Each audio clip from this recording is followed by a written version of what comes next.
যাবে আপনি আগে আমি পিছে, আপনি শুরুতে আমি শেষে, আপনি রব্বে করিম আমি নবী রহিম। হয় হয় উম্মত জাহান্নামে চলে যাবে, আমি আমার মনকে বুঝাইতে পারবো না। তো আল্লাহ সান্ত্বনা দিতেছে, বন্ধু কাসসামতুল কিয়ামাতা কিসমাইন, কিয়ামতকে দুই ভাগে ভাগ করছি। আনতা তাকুলু উম্মতি, আমি জানি কিয়ামতের দিন আপনি উম্মতি বলে চিৎকার দিবেন, চিৎকার। আপনি ব্যতীত একজন উম্মতির বলে স্মরণ, উম্মতকে স্মরণ করবে না।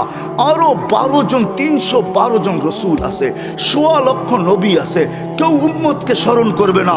আরে উম্মত তো দূরের কথা, আল্লাহ রসুল চিত্র তুলে ধরতেছেন আমাদের সামনে। আম্মা জান জিজ্ঞাসা করছে কিয়ামতের মাঠ কিরম কঠিন হবে, আয়েশা রাদিয়াল্লাহু তাআলা আনহা। তো আল্লাহ রসুল বলছে ইয়াউমুন আসির, বড় কঠিন হবে। আয়েশা বলে ইয়া রাসূলুল্লাহ কঠিন বলতে কি বোঝান? তো বলছে আয়েশা শোন, কান্নে আনজুরু মুসা মুতালাফফিফুন বিউমুদিল আরশ, আমি মুসা কালিমুল্লাহকে দেখতেছি আরশের খুঁটি ধরে চিৎকার দিতেছে আর বলতেছে রব্বি লা আসআলুকা লিয়াউমা উম্মি, আজকে মাকে চাই না, ওয়ালা আসআলুকা উখতি, আমার বোনকে চাই না, আসআলুকা নাফসি, তুই আমাকে বাঁচা। বলছে আয়েশা এর চেয়ে কঠিন চিত্র শুনতে চাস? বলে ইয়া রাসূলুল্লাহ শুনান। বলে ও জি আবি জাহান্নাম, জাহান্নামকে যখন নিয়ে আসা হবে 70,000 শিকল লাগানো হবে, প্রত্যেকটা আংটার ভিতরে 70,000 ফেরেশতা ধরবে, তারপরও জাহান্নাম সবার হাতের থেকে ছুটবে আর কিয়ামতের মাঠের দিকে দৌড়াইতে থাকবে আর হুঙ্কার দিতে থাকবে। জিবরিল আল্লাহর ডান পাশে থাকবে, দুজককে আসতে দেখা আর হুঙ্কার দিতে দেখা, সবার হাতের থেকে ছুটা যেতে দেখা জিবরিল চিৎকার দিবে আর জমিনে বসা পড়বে, রব্বি সাল্লিম সাল্লিম, রব আমাকে বাঁচা, আমাকে বাঁচা। ওই দিন শুধু একা আপনার নবী, তোমার নবী চিৎকার দিবে উম্মতি উম্মতি। আল্লাহ বলে বন্ধু আমি জানি কিয়ামতের দিন সবাই নাফসি নাফসি বলবে, আপনি শুধু উম্মতি উম্মতি বলে চিৎকার দিবেন। বিদায় আনা সাহিবি ইয়াউমিদ, আনা মালিক ইয়াউমিদ্দিন, আমি কিয়ামতের মালিক, আনতা সাহিবা ইয়াউমিদ্দিন, আপনি কিয়ামতের বাদশা। কাসসামতুল কিয়ামাতা কিসমাইন, কিয়ামত আপনার আমার মাঝে, সালতুতা শাফি তুশাফা, ওই দিন আপনি চাবেন আমি দিব, সুপারিশ করবেন আমি মঞ্জুর করব, কিয়ামত আপনার আর আমার কারণ। তারপরে বলছে লা ইউখজিকা ফি উম্মতি, আপনার উম্মতের ব্যাপারে আমি আপনাকে লজ্জিত করব না। ওয়ালা ইয়াসুউক, আপনার দিলে আমি ব্যথা দিব না। বন্ধু শুধু এইখানেই শেষ না, শুধু কিয়ামতের মাঠে আরশে যায় আমাদেরকে চান নাই, যেদিন দুনিয়ার থেকে বিদায় নিতেছেন, বিদায় লগ্নে এখনই চলে যাবেন, মালাকুল মউত অপেক্ষায় দাঁড়ানো আছে। জিবরিল আলাইহিস সালাম আয়েশা খবর দিতেছে আল্লাহ আপনার অপেক্ষায় আছে, আপনি মালাকুল মউতকে কেন হাত রাখতে দেন না? আল্লাহ আপনার অপেক্ষায় আছে। ইলা রফিকিল আলা, আপনি কি আল্লাহর কাছে যাবেন না? কিন্তু চোখে ছিল পানি। এমন না যে ফ্যামিলির জন্য, এমন না যে হাসানের জন্য, এমন না যে হুসাইনের জন্য, এমন না যে আলী আর ফাতেমার জন্য, 9 ফ্যামিলি ক্ষুধার্ত ছিল, নিজেও ক্ষুধার্ত অবস্থায় দুনিয়ার থেকে যাইতেছেন।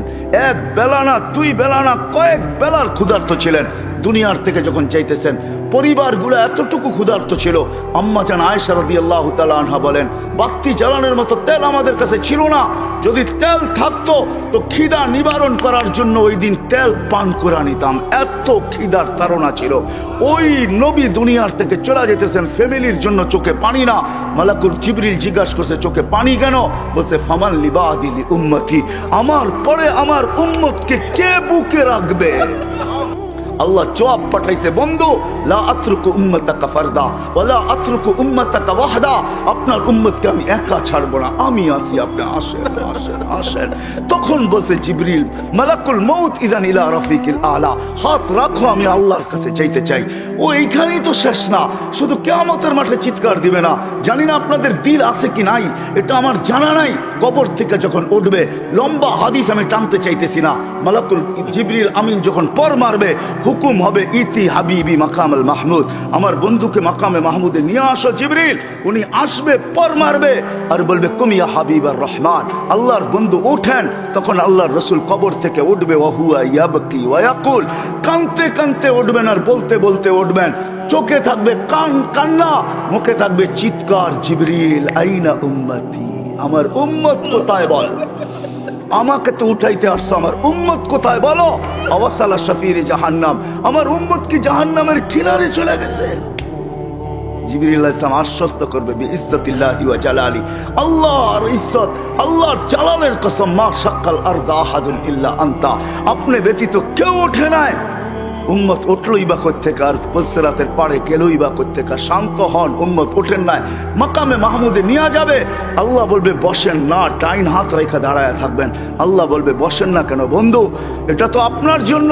বলে এই জন্যই তো ডাইন হাত দিয়ার রাইখা দাঁড়ায় আসি। বলে বসেন। বলে আমাকে বসায় কি করতে চান? আমি যদি বসা যাই তো আমার উম্মতের জন্য 3 জায়গায় দৌড়াবে, তো দৌড়াবে কি?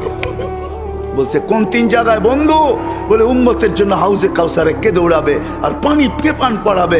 আবার মনে উঠবে আমলনামার সামনে ঝুঁকলো কি ঝুঁকলো না, হায় হায় হায়, আবার মিজানের কাছে আমি ছুটবো, যদি যা দেখবো সামনে আমলনামা ঝুঁকে না, তো আমি ওইখানে বসে হাত তুলবো।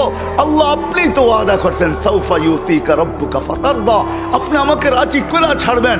আমার উম্মতের আমলনামা সামনে ঝুঁকতেছে না, ও মালিক আমি কিন্তু তোমার উপরে রাজি হতে পারবো না।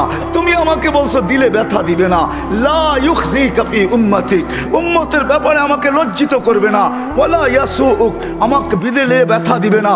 এই আমার এই উম্মতের আমলনামার সামনে ঝুঁকে না, ও মালিক তোমার উপর রাজি হব তো হব কি করে? তখন আল্লাহর আমলনামার পাল্লার সামনে ঝুঁকায় দিবে। আল্লাহর রাসূল খুশিতে বাগ হয়ে যাবেন। শুধু ওইখানে না, আবার পুলসিরাতের কাছে ছুটবেন, দৌড়াবেন। কেউ পুলসিরাতে ফাইসা গেছে কিনা, যদি ফাইসা যায় থাকে তো দুরুদের গাঁটটিটা যা দুনিয়াতে পড়ছিলেন একবার 2 বার, হয় কত জুমাই তো আসে। আল্লাহর রাসূল হুকুম করছেন জুমার দিন আমার উপরে বেশি বেশি দুরুদ পড়ো, শুক্রবারে তোমাদের আমলনামা আমার কাছে পেশ করা হয়। হয় কয়জন এরকম আছে কে এইখানে হাত উঠাইতে পারবে যে আমি ডেলি 100 বার দুরুদ শরীফ পড়ি, 200 বার, সকালে 100, বিকালে 100? কয়জন হাত তুলতে পারবে? কয়জন হবে? হাতের করে গণা যাবে, গণা যাবে। এটো হুজুর হবে, হুজুর ছাড়া কেউ হবে না, বা সাধারণ হইলে হয়তো 2-4 জন হবে। কয়জনের হাত উঠছে? মজমা কত বড়, ডেলি 200 বার দুরুদ পড়েন না, পুলসিরাতে ফাইসা যাবে। হয় হয় দয়ার নবী ছুটবে দুরুদের গোডাউনের দিকে। আপনার দুরুদ গোডাউনে রাখা হইতেছে, দুরুদের গোডাউন আছে, আপনার নামে বক্স আছে, ওই বক্স ওই গাঁটটির ভিতরে রাখা হইতেছে। যখন পুলসিরাতে ফাইসা যাবে তো ছুটবে আল্লাহর রাসূলের গোডাউনে, আপনার নামের দুরুদের, আমার নামের দুরুদের গাঁটটি উঠাবে, আর পুলসিরাতের পাশে যে ছুটা যাবে আর বলবে এটা মাথার উপরে রাখ, ধরে রাখিস যেন পড়া না যায়, এটা মাথার উপরে দিয়া পুলসিরাত পার হয়ে যায়। ওই মুহাম্মদুর রাসূল, ওই মুহাম্মদুর রাসূলুল্লাহ সাল্লাল্লাহু আলাইহি ওয়াসাল্লাম এই দুনিয়াতে থাকতেন, উনি চলে গেছেন। আপনাকেও আমাকে চলে যেতে হবে। থাকার সুযোগ এখানে কারো কারো শুরু আমার এটাই ছিল। আপনারা আমরা আসি এখন, অচিরে একটা দিন আসতেছে শূন্য দুনিয়া শূন্য হবে, কারো থাকার সুযোগ এখানে নাই, কিন্তু চলে যেতে হবে। থাকার সুযোগ কারো নাই। আলাউফি বুরুজি মুশাইয়্যিদা, আপনি যত বড় বেষ্টনী দাঁড় করান, আপনি যত বড় ভাব নিয়ে চলেন, যত বড় টেকনোলজি আপনি ব্যবহার করেন, এই জন্যই কোরআন মানুষকে বুঝাইতে চাইছে কোরআন, কোরআন বুঝাইতে চাইছে, আল্লাহ বুঝাইতে চাইছে বাগবি তো বাগবি কোথায়, আইনাল মাফার, তুই বাগবি তো বাগবি কোথায়? চ্যালেঞ্জ দিছে তারপরে আল্লাহ, ফানফিরু ওয়ালা তানফিরু ইল্লা বিসুলতান, তুই বাগবি তো বাগবি কোথায়? আরে ভাগ না, কোথায় বাগবি? তারপরে বলছে আনা আকরাবু মিন হাবলিল ওয়ারিদ, আমি তো তোর চেয়ে তোর কাছে আছি, তুই আমাকে রেখা বাগবি তো বাগবি কোথায়? আমি তো তোর চেয়ে তোর কাছে। তারপরে আল্লাহ বুঝাইছেন তুই আমাকে রাইখা ভাগতে চাস, আমাকে রাইখা যদি ভাগতে চাস, হয় হয় হয় হয় লাউলা, হয় আমি যদি তোর থেকে তোর কাছে না হই, তোর ভিতরে যদি আমি না থাকি, তাহলে তুই তো তুই থাকবি না।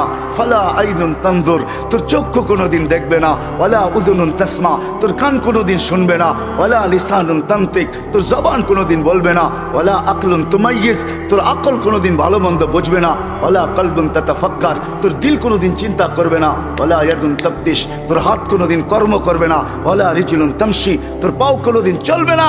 কেন না? আমাকে পৃথক করতে দেরি, তুই ট্যাঁ হইতে দেরি হবে না। কি হবে? লাশ, লাশ।